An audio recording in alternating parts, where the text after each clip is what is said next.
right, so I'm going to read to you a book from our library called The Spook's Apprentice. There is more of these books in the series. I have read more of them. They are good.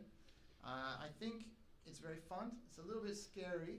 We just had Halloween, so hopefully you guys don't get too scared, but I think you can handle it. I think it's okay.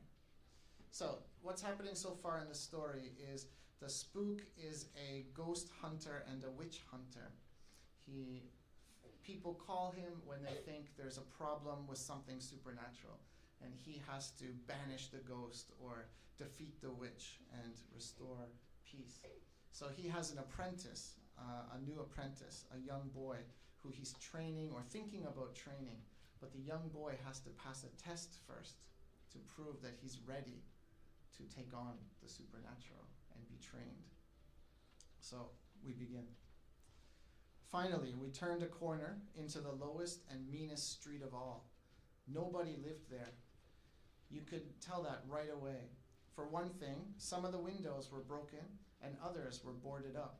And although it was almost dark, no lights were showing.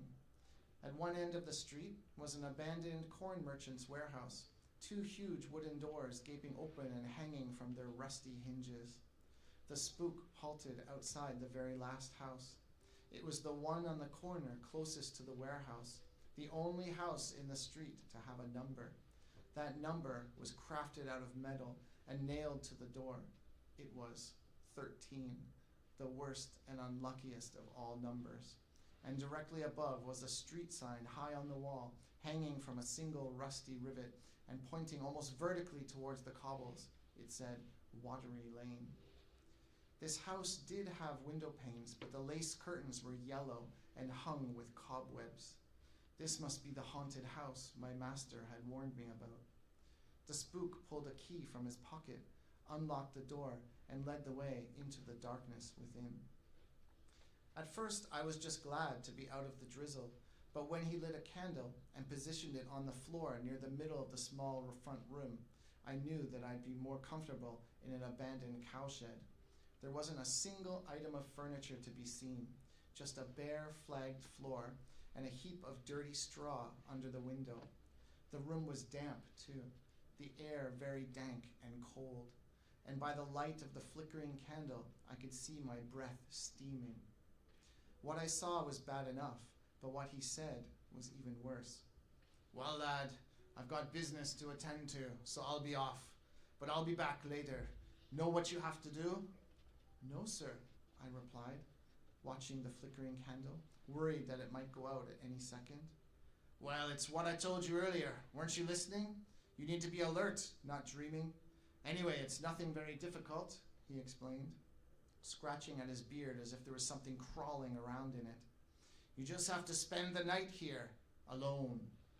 I bring all my new apprentices to this old house on their first night so I can find out what they're made of.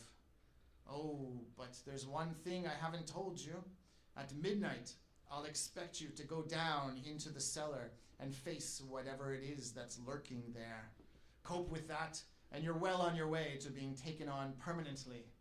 Any questions? I had questions, all right, but I was too scared to hear the answers, so I just shook my head and tried to keep my top lip from trembling. How will you know it's midnight? He asked. I shrugged. I was pretty good at guessing the time from the position of the sun or the stars, and if I ever woke in the middle of the night, I almost always knew exactly what time it was, but here I wasn't so sure. In some places, time seemed to move more slowly, and I had a feeling that this old house would be one of them. Suddenly, I remembered the church clock. It's just gone 7, I said. I'll listen for 12 chimes. Well, at least you're awake now, the spook said with a little smile. When the clock strikes 12, take the stub of the candle and use it to find your way down to the cellar. Until then, sleep if you can manage it. Now listen carefully. There are 3 important things to remember. Don't open the front door to anyone, no matter how hard they knock. And don't be late going to the cellar. He took a step towards the front door. What's the third thing? I called out at the very last moment. The candle, lad. Whatever else you do, don't let it go out. Then he was gone, closing the door behind him, and I was all alone. Cautiously, I picked up the candle, walked to the kitchen door, and peered inside. It was empty of everything but a stone sink. The back door was closed, but the wind still wailed beneath it. There were 2 other doors on the right. One was open, and I could see the bare wooden stairs that led to the bedrooms above. The other one, that closest to me, was closed. Something about that closed door made me uneasy, but I decided to take a quick look. Nervously, I gripped the handle and tugged at the door, but it was hard to shift, and for a moment I had a creepy feeling that somebody was holding it closed on the other side. When I tugged even harder, it opened with a jerk, making me lose my balance. I staggered back a couple of steps and almost dropped the candle. Stone steps led down into darkness. They were black with coal dust. They curved away to the left, so I couldn't see right down into the cellar, but a cold draft came up them, making the candle flame dance and flicker. I closed the door quickly and went back into the front room, closing the kitchen door too. I put the candle down carefully in the corner furthest away from the door and the window. Once I was satisfied that it wouldn't fall over, I looked for a place on the floor where I could sleep. There wasn't much choice. I certainly wasn't sleeping on the damp straw, so I settled down in the center of the room. The flags were hard and cold, but I closed my eyes. Once asleep, I'd be away from that grim old house, and I felt pretty confident that I'd wake just before midnight. Usually I get to sleep easily, but this was different. I kept shivering with cold, and the wind was beginning to rattle the window panes. There were also rustlings and patterings coming from the walls. Just mice, I kept telling myself. We were certainly used to them on the farm, but then suddenly there came a disturbing new sound from down below in the depths of the dark cellar. At first it was faint, making me strain my ears, but gradually it grew until I was in no doubt about what I could hear. Down in the cellar, something was happening that shouldn't be happening. Someone was digging rhythmically, turning heavy earth with a sharp metal spade. First came the grind of the metal edge striking a stony surface, followed by a soft squelching, sucking sound as the spade pushed deep into the heavy clay and tore it free from the earth.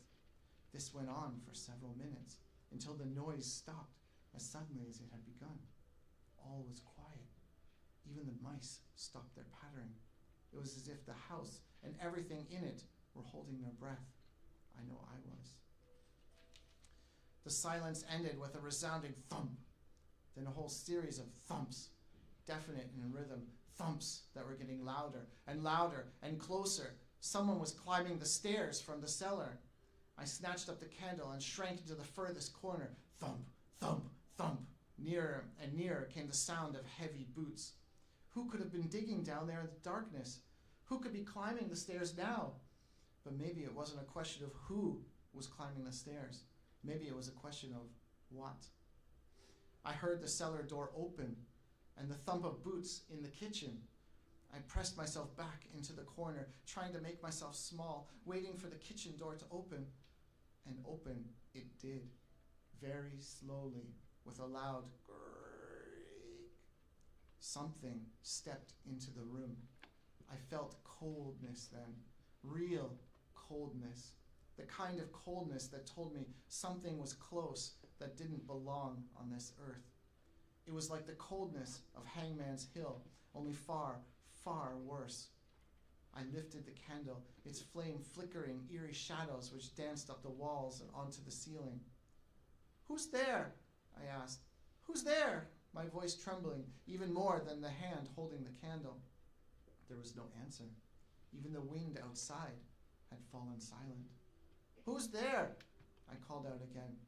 Again, no reply, but invisible boots grated on the flags as they stepped towards me. Nearer and nearer they came, and now I could hear breathing. Something big was breathing heavily.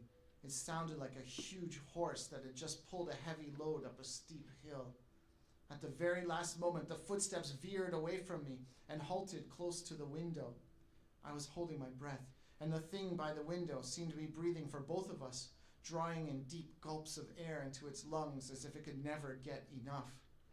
Just when I could stand it no longer, it gave a huge sigh that sounded weary and sad at the same time, and the invisible boots grated on the flags once more. Heavy steps that moved away from the window back towards the door. When they began to thump their way down the cellar steps, I was finally able to breathe again. My heart began to slow. My hands stopped shaking, and gradually I calmed down. I had to pull myself together. I'd been scared, but if that was the worst that was going to happen tonight, I'd got through it, passed my first test. I was going to be the spook's apprentice, so I'd have to get used to places like this haunted house. It went with the job. About after 5 minutes or so, I began to feel better. I even thought about making another attempt to get to sleep, but as my dad sometimes says, there's no rest for the wicked. Well, I don't know what I'd done wrong, but there was a sudden new sound to disturb me. It was faint and distant at first, someone knocking on a door. There was a pause, and then it happened again. 3 distinct raps, but a little nearer this time. Another pause, and 3 more raps. It didn't take me long to work it out. Somebody was rapping hard on each door in the street, moving nearer and nearer to number 13. When they finally came to the haunted house, the 3 raps on the front door were loud enough to wake the dead. Would the thing in the cellar climb the steps to answer that summons?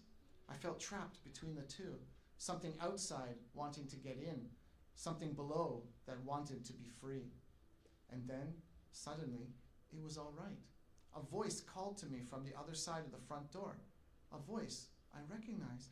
Tom? Tom? Open the door. Let me in. It was Mum. I was so glad to hear her that I rushed to the front door without thinking. It was raining outside and she'd be getting wet. Quickly, Tom, quickly, Mum called. Don't keep me waiting. I was actually lifting the hatch to open it when I remembered the spook's warning. Don't open the front door to anyone, no matter how hard they knock. But how could I leave Mum out there in the dark? Come on, Tom, let me in, the voice called again. Remembering what the spook had said, I took a deep breath and tried to think. Common sense told me it couldn't be her. Why would she have followed me all this way? How would she have known where we were going? Mum wouldn't have traveled alone either. My dad or Jack would have come with her. No, it was something else waiting outside. Something without hands that could still rap on a door. Something without feet that could still stand on the pavement. The knocking started to get louder. Please, let me in, Tom, pleaded the voice. How could you be so hard and cruel? I'm cold, wet, and tired. Eventually it began to cry, and then I knew for certain that it couldn't possibly be Mum. Mum was strong. Mum never cried, no matter how bad things got. After a few moments, the sounds faded and stopped altogether. I lay down on the floor and tried to sleep again. I kept turning over, first one way and then the other, but try as I might, I couldn't get to sleep. The wind began to rattle the window panes even louder, and every hour and half hour the church clock chimed, moving me closer to midnight. The nearer the time came for me to go down the cellar steps, the more nervous I became. I did want to pass the spook's test, but oh, how I longed to be back home in my nice, safe, warm bed. And then, just after the clock had given a single chime, 11:30, the digging began again. Once more I heard the slow thump, thump of heavy boots coming up the steps, down from the cellar. Once more the door opened, and the invisible boots stepped into the front room. By now, the only bit of me that was moving was my heart, which pounded so hard it seemed about to break my ribs. But this time the boots didn't veer away towards the window. They kept coming, thump, thump, thump, coming straight towards me. I felt myself being lifted roughly by the hair and skin and nape of my neck, just like a mother cat carries her kittens. Then an invisible arm wrapped itself around my body, pinning my arms to my sides. I tried to suck in a breath, but it was impossible. My chest was being crushed. I was being carried towards the cellar door. I couldn't see what was carrying me, but I could hear its wheezing breath, and I struggled in a panic because somehow I knew exactly what was going to happen. Somehow I knew why there'd been the sound of digging from below. I was going to be carried down the cellar steps into the darkness, and I knew that a grave was waiting for me down there. I was going to be buried alive. I was terrified and tried to cry out, but it was worse than just being held in a tight grip. I was paralyzed and couldn't move a muscle. Suddenly, I was falling. I found myself on all fours, staring at the open door to the cellar, just inches from the top step. In a panic, my heart thumping too fast to count the beats, I lurched to my feet and slammed the cellar door shut. Still trembling, I went back into the front room to find that one of the spook's 3 rules had been broken. The candle had gone out. Dun, dun, dun. And that's where we'll pause.